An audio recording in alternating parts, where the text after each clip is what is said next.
Greetings from Toronto, Benedict. So great to see you. Nice to see you too. Wish you were here.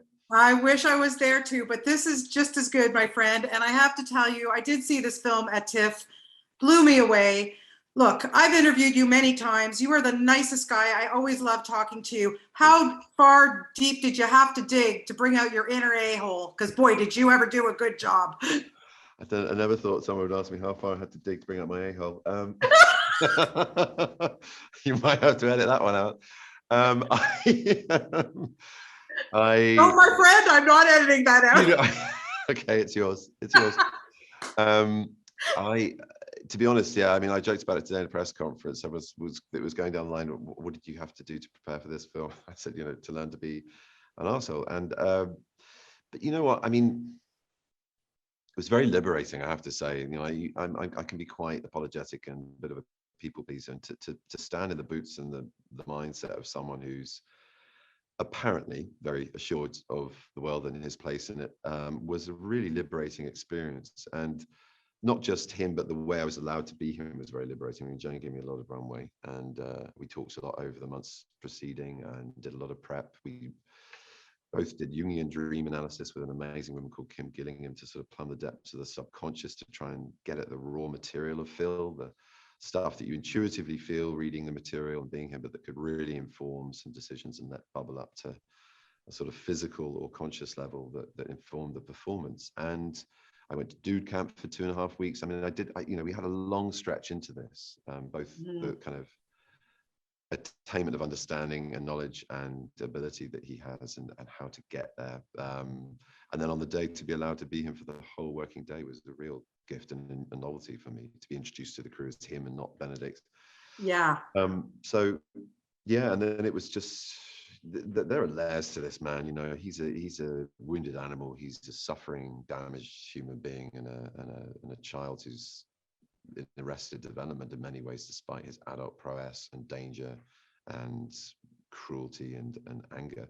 It comes from a place of real trauma, and to be able to reveal that secret as well as contain it was both a gift. So yeah, it took some to get there. There was a great deal of commitment, more than I've ever had time for before. Which is Campion, one of my absolute favorite directors, and I fainted the first time I saw the piano. She always gives you that moment in her films, as she did with this. What did she bring out of you, Benedict, that you maybe never got from any other director that you work with? Oh gosh, I mean, we spent a lot of time doing a lot of work, understanding a lot about this character, and like I said, in tandem, which is a novelty for me to work that closely with a director leading up to a project beginning shooting. But also, I guess she retaught me to trust the camera, to trust not having to demonstrate or signify a moment, and just let the space of cinema let the audience in, and to read what I'm doing as being there. Like, don't leave it, he's there, just let Phil come through. And that was wonderful, to not worry about the fine tuning, the kind of pit stop mentality of like, what can I do different this take? Is it the wheels? Is it the oil pressure? Is it whatever it is? Carrying on the pit stop metaphor a bit too much, but you know what I mean? It was like leaving it alone, just trusting that it's there, and letting the work that had already been done just show.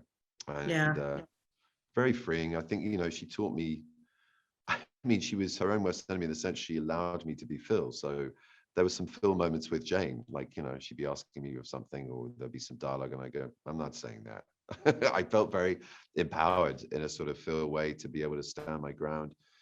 And I felt very, very close to him. And it was thanks to her. So it sort of came back to bite her a couple of times, but in the best collaborative, creative and conversational way. And she'd just giggle and go, I love it when you're full Phil with me. She'd sort of get a kick out of it, which made me laugh. But it's a wonderful relationship I have with her. I'm so glad it came about for this project as well, because I just think there's something about this one. She's just kind of, every single level of the craft of every single person involved is just so at its peak. And she's our leader. She's the one that we were all serving. Well, you outdid yourself as usual. You're so good. And I just want to see which Avenger would take Phil out. he'd make them all cry in a corner before they got near him, I think.